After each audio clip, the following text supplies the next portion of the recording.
3 years ago, and every once in a while you sort of feel the presence, but I don't know whether that's just because you want. 3 years ago, and every once in a while, you sort of feel the presence, but I don't know whether that's just because they told him he was too old 40 years ago.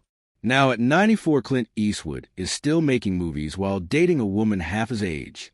His crazy morning routine starts at 5 o'clock a.m. with a workout that would kill most 30-year-olds. He flies his own helicopter. He hates birthday parties, and he just bought another multi-million-dollar property because it looked nice that Hollywood's toughest cowboy isn't just surviving at 94. He's living a life souled, even his own kids can't believe it. Oh my gosh, I don't want to break your neck, 'cause I'm heavy. Well, I bet you're not that heavy really. And you can come to my office anytime. Clint Eastwood wasn't supposed to be a legend. In fact, everything about his early life pointed the other way. He wasn't born into poverty, like people think. He came into the world on May 31st, 1930, weighing over 11 pounds, so big that nurses called him Samson. His family lived well in a wealthy neighborhood in Piedmont, California. They had 2 cars, a swimming pool, and a country club membership. His mom could trace their family line all the way back to the Mayflower. But even with all that privilege, Clint didn't have an easy path, and much of the rugged blue-collar persona he later built wasn't exactly true. It was part of the image he created to survive in Hollywood. As a kid, school was a struggle. He failed junior high and had to repeat a grade. At Oakland Technical High, teachers saw something special in him, especially on stage. But Clint ignored their advice. He was too caught up in chasing cars and girls. His school records showed more interest in fixing engines than doing homework. Some of his friends even thought he never officially graduated. But there was one thing that hinted at the artist inside him. He could play the piano like a pro. He practiced until his fingers hurt, learning complicated pieces that most teens wouldn't bother with. That same focus would one day help him write film scores for his own movies. After high school, Clint didn't jump into acting. He took on some pretty wild jobs. At one point, he was taming wild logs in Oregon, a job where one wrong move could kill you. Then he got drafted into the Army. Stationed at Fort Ord, he made extra cash as a lifeguard and a bouncer. One night, he even broke up a knife fight. But the real turning point came in 1951. He was in a Navy aircraft that went down near Point Reyes. The crash wasn't the end. He had to swim more than 2 meters through freezing water filled with sharks. He later called it stark terror. That experience stuck with him. Years later, when he starred in Escape from Alcatraz, he drew on that exact moment to make the cold water escape scene feel real. His acting career didn't exactly start with a bang. In 1955, he landed Odney role in Revenge of the Creature, a low-budget monster movie. He played Anavis lab tech named Jennings, whose big moment involved losing a rat. The director hated the scene and wasn't shy about showing it. Clint only had 28 lines, and it took 15 takes to get it right. He was paid $75 a week, and Universal nearly cut the scene entirely. Nobody on set had any clue that this awkward guy fumbling with a lab coat would go on to become one of the biggest stars in film history. No matter how intentioned they might be, no matter what their illusions might be, I have my veto pen drawn and ready for any tax increase that Congress might even think of sending up. And I have only one thing to say to the tax increasers. Go ahead, make my day. In the mid-1950s, Universal Pictures ended his contract after just 18 months. They thought he wasn't good enough for the screen. The reasons were almost laughable. His Adam's apple was too big, his speech too slow, and he had a chipped tooth he wouldn't fix. Around the same time, Burt Reynolds was also let go. As they stood in the Universal parking lot, Reynolds joked, "You're really screwed because I can learn to act. You can't lose at Adam's apple." Years later, Eastwood would return to that same studio, but this time as a superstar with $1 million paycheck. The same place that tossed him aside now had to welcome him back as a leading man. Then came the moment that changed everything. One day, while talking to the story editor at NBC, Clint was spotted by CBS executive Robert Spars in the studio cafeteria. Sparks noticed how tall and striking he looked. That quick glance led to a meeting, then a screen test, and eventually a lead role in the Western series Rawhide Deed. It was pure chance, being in the right place, looking the right way at the right moment. Suddenly, the man who'd been rejected for his looks and laid-back attitude was being celebrated for those exact same things. His face was in TV Guide, and producers were calling him a rising star. The same slow speech and rugged style that got him fired were now pulling in millions of viewers every week. But Eastwood didn't even like the character. He thought Rowdy was too immature, but he went along with it. What started as a backup gig turned him into a national name almost overnight. Within 3 weeks of airing, the show cracked the top 20 in TV ratings. But behind the scenes, it was exhausting. 6 days a week, long hours, boiling Arizona heat. His pay went from $750 per episode to a staggering $119,000 per episode when the show ended. Still, some people thought he was lazy. Directors would plan their day around him being late. One even said he never put Clint in the first scene because he was guaranteed to show up at least half an hour late. By the 6th year of Rawhide, Eastwood had had enough. He was bored and desperate to try something new. That's when a strange opportunity came his way from an unknown Italian director making a low-budget Western in Spain. The director, Sergio Leone, was using a fake American name, Bob Robertson, because no one in the United States took Italian Western seriously. Eastwood wasn't even Leon's first choice. He had tried to get bigger names like Henry Fonda or James Coburn, but none of them fit the budget. Eventually, Clint agreed to do it.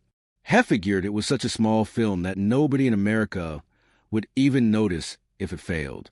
He took the chance and flew to Spain. Even though he didn't speak Italian and Leon didn't speak English, they used hand gestures, translators, and a lot of guessing to make it work. That movie, A Fistful of Dollars, turned Clint Eastwood into an international star. But it wasn't just his acting that stood out. Eastwood created the whole look of his character himself. The outfit wasn't designed by a big studio wardrobe team. He pieced it together from his own stuff. He bought a pair of black Levises, bleached and roughed them up, reused boots and belts from Rawhide, and picked up a hat from a second-hand store. Even the small cigars and poncho came from random shops he found along the way. The whole vibe of the man with no name was built on purpose. Eastwood wanted him to say very little and let his body language do the talking. That silence made the character seem more powerful and mysterious. And even though his name changed from movie to movie, Joe Mango Blondie, audiences just saw him as the same silent gunslinger. The studio marketed them as a trilogy, and the image stuck.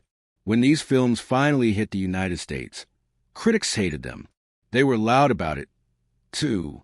Some called the first one cheapjack. Another said the second was dopey. And one New York Times review slammed the good, the bad, and the ugly as a repellent disaster. Time magazine took shots at Eastwood's acting, saying he looked like a piece of wood. But the audience had the final word. The trilogy earned over $84 million worldwide on a budget that barely cracked $2 million. One movie alone, The Good, the Bad, and the Ugly, brought in almost $39 million and more than 44 million ticket sales. These so-called spaghetti westerns took off and inspired a whole wave of similar movies.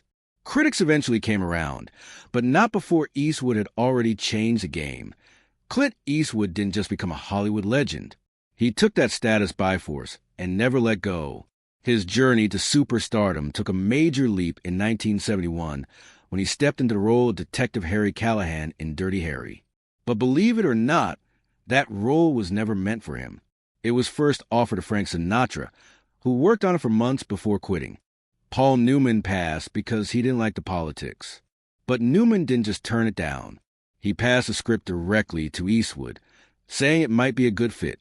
Others bailed, too. John Wayne didn't want Sinatra's leftovers. Robert Mitchum thought it was garbage. And Steve McQueen said no, because he'd already played a cop in Bullet. One by one, Hollywood's biggest stars stepped back, and Eastwood stepped forward. He took the risk, brought in his own production company, and hired his own director. That film didn't just hit, it exploded. Then Eastwood did something no one expected. In 1978, His on for Every Which Way But Loose, a comedy about a street-fighting trucker and his pet orangutan named Clyde. Everyone thought it would wreck his career. This was the tough guy from Dirty Harry. And now he was babysitting a monkey. But Eastwood didn't care. He believed in it. The movie was slammed by critics, but audiences loved it. It made over $100 million and became his biggest hit. Even more shocking, the sequel pulled in another $70 million. Together, they made nearly $1 billion by today's standards. But behind the laughs was a dark twist. Clyde the orangutan was allegedly beat to death by his trainer after stealing donuts on set. A sickening end to one of Hollywood's weirdest success stories. That kind of risk-taking wasn't new for Eastwood. In 1975, he was filming The Eiger Sanction, a movie that involved deadly mountain climbing. While shooting on the Eiger Mountain's north face, a climber on the crew was killed by falling rocks. Eastwood, who was both a star and director, nearly shut down the film. But instead, he made a decision that stunned everyone. He'd do all the dangerous stunts himself. He climbed cliffs, hung from ledges, and filmed without the kind of safety gear we'd expect today. At 44 years old, he risked his life for the movie, and it wasn't even his first brush with death.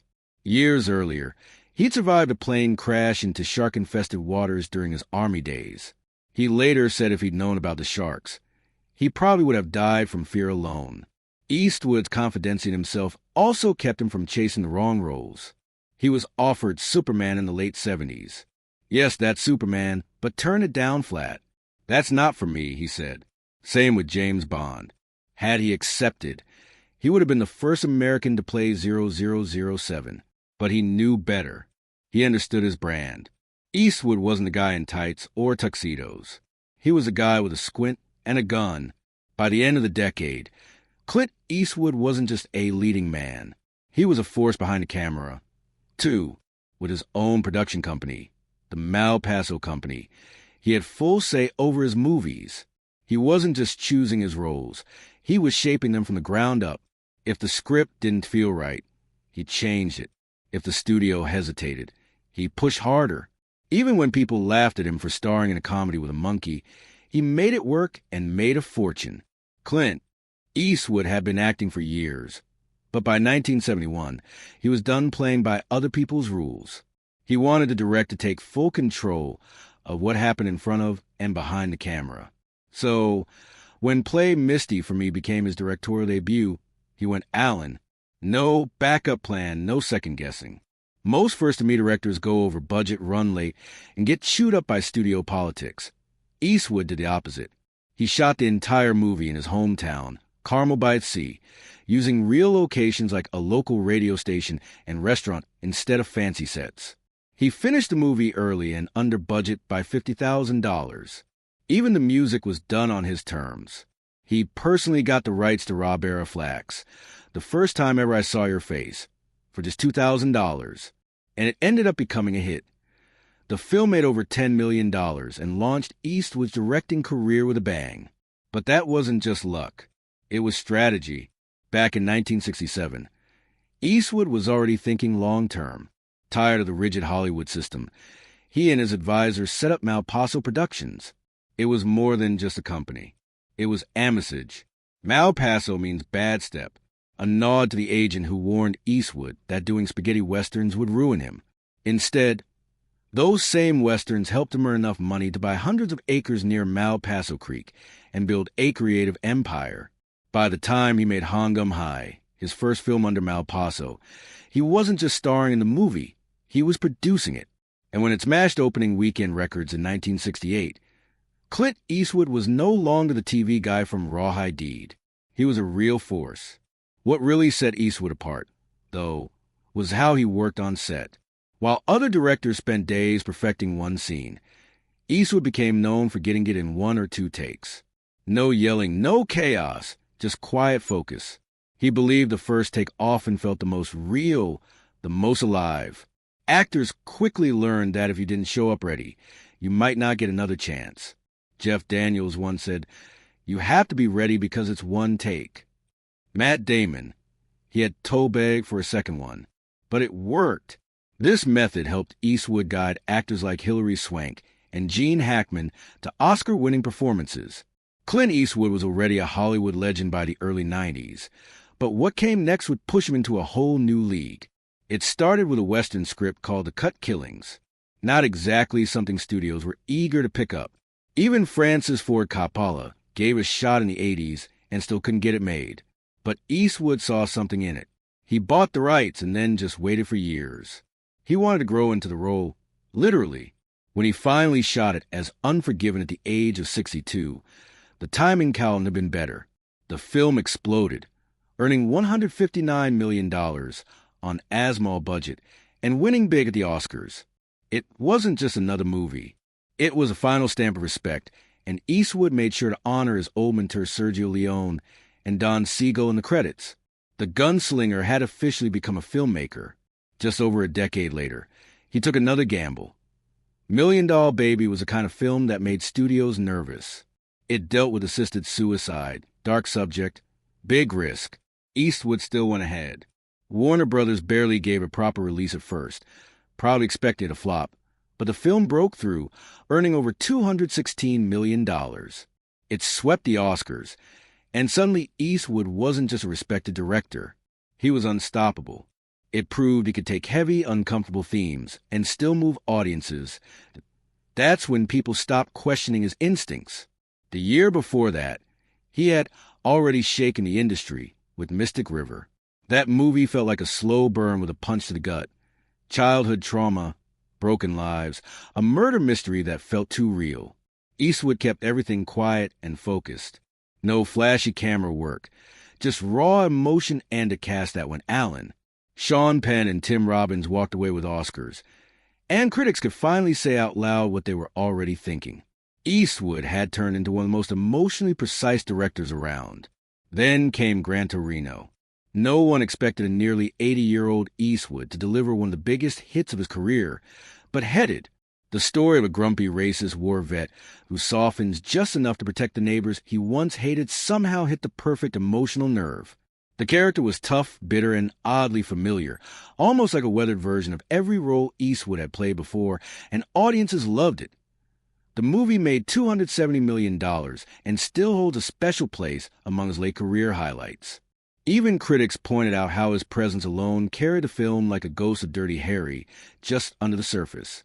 Behind all of these successes was a method unlike any other. Eastwood didn't shout action on set. He didn't dunless rehearsals. He didn't believe in second chances. One take, maybe two, that was it. He spoke softly. He trusted his actors, and most of the time it worked. Tom Hanks once joked that Eastwood treated his actors like horses because back in the day, shouting on a Western set could spook them. That quiet control, though, became his signature. Sets were calm, pressure was high, but the results spoke for themselves. Clint Eastwood's life has always been under the spotlight, but there were parts he kept deeply hidden. Secrets that even he didn't know existed. For most of her life, Laurie Murray had no idea who her real father was.